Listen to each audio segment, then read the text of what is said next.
Good morning and welcome to the GHS Reporter. Today is Wednesday, November 7th, and I'm Sean Cunningham.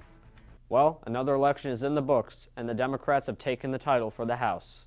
According to CNBC, the Democrats will occupy 219 seats in the House of Representatives following the election polls, defeating the Republicans by a 7% margin.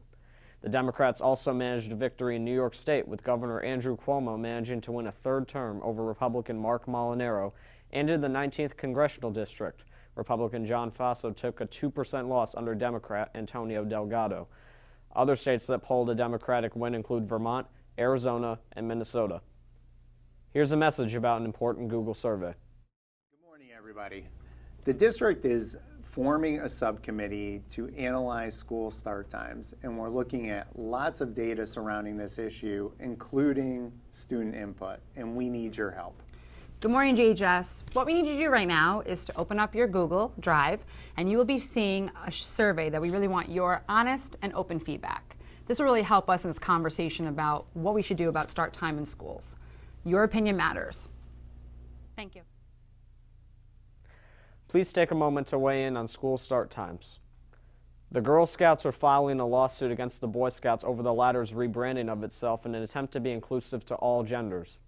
According to USA Today, the lawsuit claims that the Boy Scouts rebranding will only cause confusion among the public and damage the identity of the Girl Scouts. The Boy Scouts announced their change in policy last February and will begin accepting girls next year.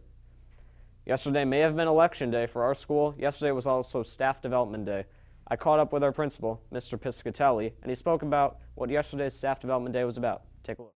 Typical conference day, like the topic of what we do, is really determined by what our professional development plan is for that particular school year. So like this school year, one of the topics that we're trying to investigate is a topic called standards-based grading.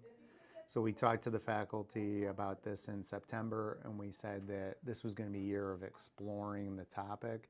So the morning on Tuesday, we will be spending about 4 hours just learning more about what is standards-based grading and what are our examples and applications of it. And then in the afternoon, we're going to switch gears and we're going to do more of teacher-presented workshops on best practices and wellness. Usually it's usually like a typical school day. It'll run, teachers are here at 7:30, we're done usually by 3:15, right around there. So standards-based grading, the idea of it is that one of the issues that teachers struggle with is what does a grade represent? And so one student gets an 80, that can be very different than another student that gets an 80 because it's based on different things. So what standards-based grading is centered around is when a student takes an assessment, all the questions are aligned to specific standards. And that way, and when you get a grade, the grade might not be a numerical grade. It might be, okay, it might be a 4, a 3, a 2, 1, kind of like the 3 through 8 testing you guys did years back. So when we communicate back to students or parents, the idea is that we're saying, okay, the student is doing really well or you're doing really well on these standards, but on these 2 or 3 standards we got to work on. So it's more focused on specific things so that the feedback is more accurate.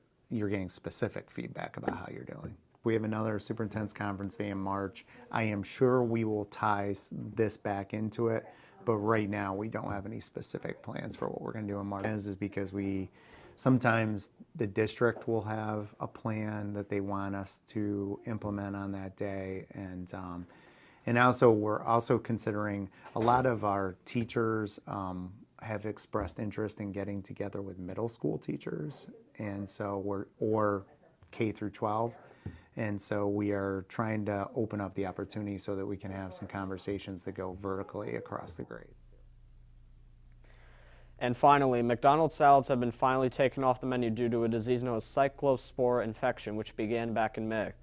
According to CNN, the outbreak of this infection grew to 395 cases and at least 16 people are hospitalized right now. Cyclospora causes intestinal illness, which includes loss of appetite, weight loss, flu-like symptoms, and nausea. This illness has lasted some for a few days to a few months, and can only be treated with antibiotics. You can say these people certainly weren't McLovin' it. That's all for the GHS Reporter today. Remember to find today's announcements online and on Twitter at GHS Announcement. I'm Sean Cunningham. Today's an A Day. Have a great day.